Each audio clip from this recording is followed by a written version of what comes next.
Well, it's the same as in the fact that it's passive, but it's still a lot scarier than anything. It's not happy cheerful. You would not play it. Well, you might play it.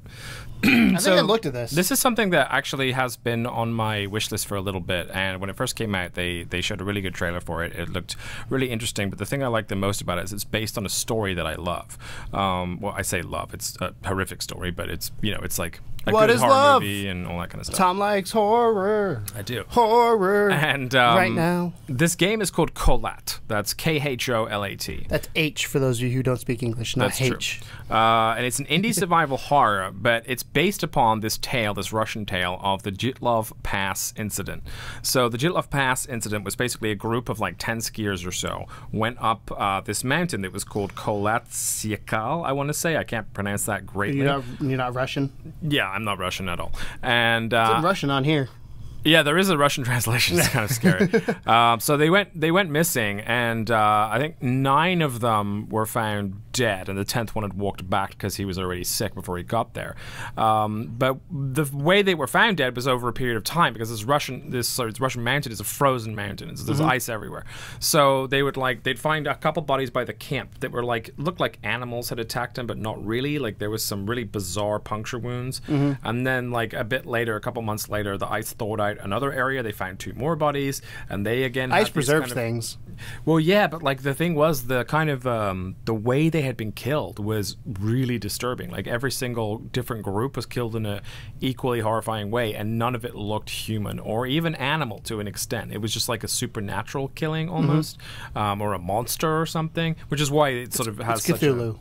Could be Ice Cthulhu. But yeah, this mountain, Kholat is the literal translation is dead mountain in Russian. So there you go. So anyway, back to the game. It has one of the greatest narrators of any game ever, and that is Sean Bean.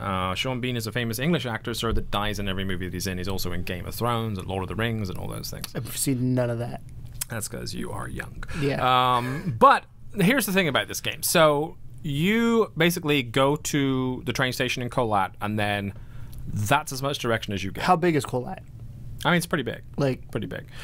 Once you walk out of the train station and start walking towards the big kind of, I guess, ice foresty area, it's pretty decently sized, but you also move at a slow pace. This is kind of like a walking simulator, just with a lot more interaction and a lot more going on. So it's the opposite. Yonder was fast paced and is a big world, so I felt like I could get around. No, not fast paced at all. It's very much a slow. Which I think that's get tired from running. That's partially because it's a horror game. Partially that, and partially because you're in a frozen tundra. So if you have start you ever been running, in a frozen tundra? I have not. I have.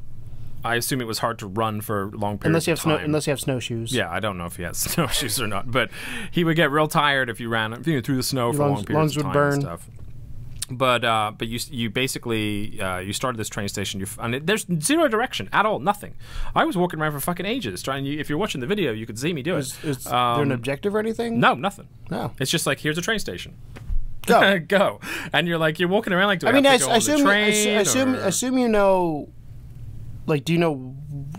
I assume you know what's going on. You know that you're there to research the Kholat incident. Okay. The Dyatlov Pass. I was there's got to be something that you know you're doing. That's it. That's as much pre as they give you. So then you're just suddenly in a train station, and you got to figure your way from there. And then you end up falling down some big hatch or whatever, and you end up in this big mountainous area, ice everywhere, and you're in a what do you call it? A tent with a fire out front. And then it's just here's a map, here's a compass. There's no way to mark any points on the map. There's no way to really control the compass. So it's realistic. Yeah, exactly. It's super hyper realistic. Well, I say hyper. It's it's fucking supernatural demons, but it's like an actual throw you in the middle of nowhere and survive fucker, see how you do type situation.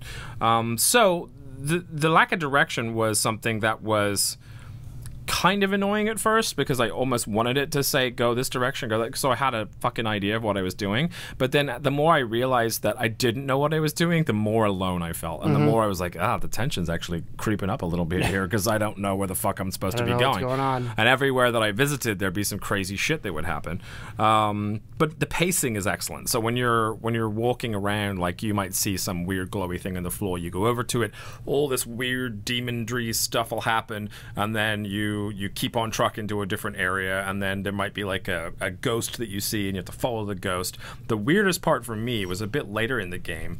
There was a little cave that you go into, and there's this little like black wisp of smoke on the floor that's kind of like moving very bizarrely, and you're looking at it, you're thinking, what the fuck is that? So you go up a little closer to inspect it. I would go the other way. Yeah, well, you know, if you're me, you go up closer to inspect it, and then it turns into a demon and literally bites your head off, and you're dead. And you're like, fuck! Like, you could die from falls, you can die from demons, you can die from like all kinds of crazy shit that goes on. I solved your mystery as the demon.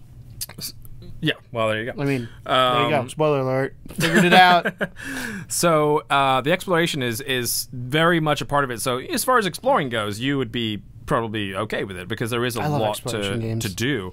I want an Uncharted exploration game where they have Explorer mode, I think. Yeah. But I want just like, let me walk around in games. It's a little creepy, though. It's my only concern for you. I feel like if it wasn't as creepy as it was, you'd be okay with it. I don't think it's something you would like be like noping the fuck out of like you do with a lot of other horror games. Nope. It's not too super terrible, but like there's one part where you go up to this kind of dead antler thing and it comes alive, and exactly, yeah. So you pick up this book, and then this like its lights in its eyes shine. It kind of moves a little bit, and then you see this like weird pink gas starts coming over the mountains towards you, and it's like pretty fucking terrifying. I almost wish it was in VR, honestly.